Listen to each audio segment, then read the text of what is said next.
जय श्री हरि भक्तों, मोक्षदा एकादशी की व्रत कथा। धर्मराज युधिष्ठिर कहने लगे कि हे भगवान, मैंने मार्गशीर्ष कृष्ण एकादशी अर्थात उत्पन्ना एकादशी का सविस्तार वर्णन सुना। अब आप कृपा करके मुझे मार्गशीर्ष माह के शुक्ल पक्ष की एकादशी के विषय में भी बतलाइए। इस एकादशी का क्या नाम है तथा इसके व्रत का क्या विधान है, इसकी विधि क्या है, इसका व्रत करने से किस फल की प्राप्ति होती है, कृपया यह सब विधान पूर्वक कहिए। भगवान श्री कृष्ण बोले, मार्गशीर्ष माह के शुक्ल पक्ष में आने वाली इस एकादशी को मोक्षदा एकादशी कहा जाता है। यह व्रत मोक्ष देने वाला तथा चिंतामणि के समान सब कामनाएं पूर्ण करने वाला है, जिससे आप अपने पूर्वजों के दुखों को खत्म कर सकते हैं। इसका महात्म्य मैं तुमसे कहता हूँ, ध्यानपूर्वक सुनो। मोक्षदा एकादशी व्रत कथा। गोकुल नाम के नगर में वैखानस नामक राजा राज्य करता था। उसके राज्य में चारों वेदों के ज्ञाता ब्राह्मण रहते थे। वह राजा अपनी प्रजा का पुत्रवत पालन करता था। एक बार रात्रि में राजा ने एक स्वप्न देखा कि उसके पिता नरक में हैं। उसे बड़ा आश्चर्य हुआ। प्रात वह विद्वान ब्राह्मणों के पास गया और अपना स्वप्न सुनाया। कहा, मैंने अपने पिता को नरक में कष्ट उठाते देखा है। उन्होंने मुझसे कहा कि हे पुत्र, मैं नरक में पड़ा हूँ, यहाँ से तुम मुझे मुक्त कराओ। जब से मैंने ये वचन सुने हैं, तब से मैं बहुत बेचैन हूँ। चित्त में बड़ी अशांति हो रही है। मुझे इस राज्य, धन, पुत्र, स्त्री, हाथी, घोड़े आदि में कुछ भी सुख प्रतीत नहीं होता। क्या करूं? राजा ने कहा, हे ब्राह्मण देवताओं, इस दुख के कारण मेरा सारा शरीर जल रहा है।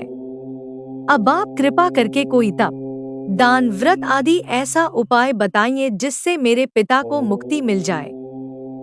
उस पुत्र का जीवन व्यर्थ है जो अपने माता पिता का उद्धार न कर सके। एक उत्तम पुत्र जो अपने माता पिता तथा पूर्वजों का उद्धार करता है, वह 1000 मूर्ख पुत्रों से अच्छा है।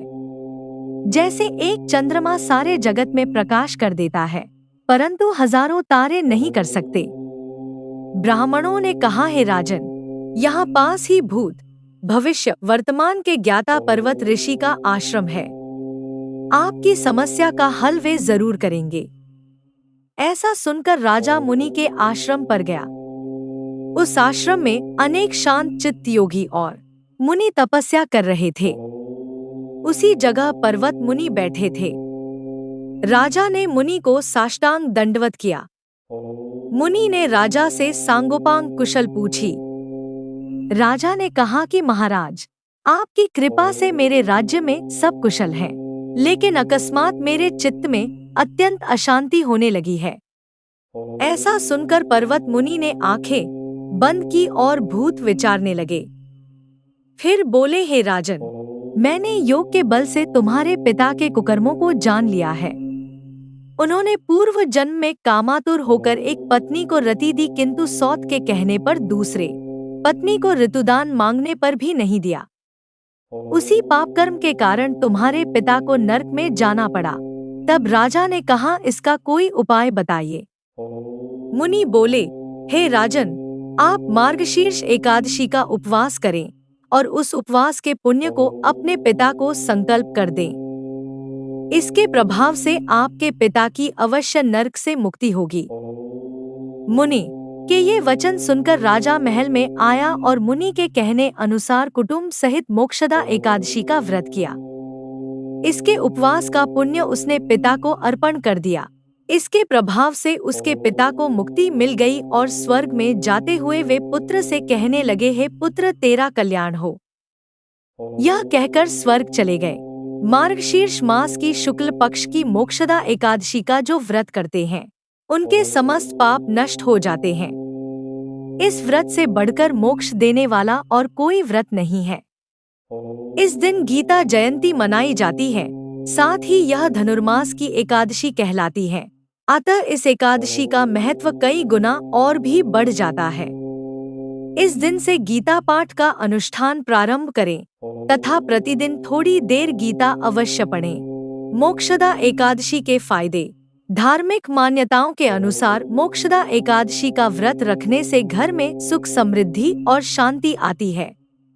ऐसा मानते हैं कि इस व्रत को करने से पितरों को भी मोक्ष प्राप्त होता है।